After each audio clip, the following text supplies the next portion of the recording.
ဘေသောခါမှမကြီးဝါနိုင်မဲ့သားသမီးအမျိုးအစား17မျိုးနံပါတ်1မိဘကိုအိမ်ဆောင်ထားတဲ့သားသမီးနံပါတ်2အသက်ကြီးတဲ့အထိမိဘကနေအဝတ်အစားတွေလျှော့ဖို့ပေးနေရတဲ့သားသမီးနံပါတ်3အိုကြီးအိုမမိဘတွေကခြံတကားအမြဲဖွင့်ပေးနေရတဲ့သားသမီး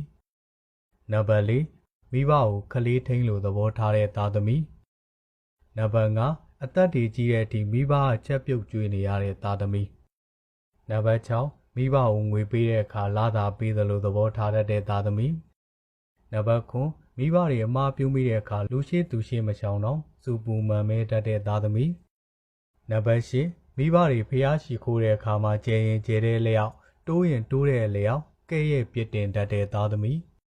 နံပါတ်9မိဘကိုညီကိုမောင်နှမလိုပြောဆိုဆက်ဆံတတ်တဲ့သားသမီး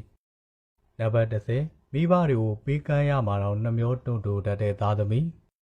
နံပါတ်17မိဘစကားဆိုနားမထောင်အလေးမထားပဲပြစ်ပယ်တတ်တဲ့သားသမီးဒီလိုသားသမီးမျိုးတွေဟာအနန္တောအနန္တာ၅ပါးမှာတပါးပါဝင်ဖြစ်တဲ့မိဘတွေကိုစော်ကားပြစ်မှားသလိုဖြစ်နေတာကြောင့်စိတ်ရည်သင့်ပြီးဘယ်သောအခါမှမကြည်ပွားနိုင်ပဲသားသမီးမျိုးစားတွေပဲကွ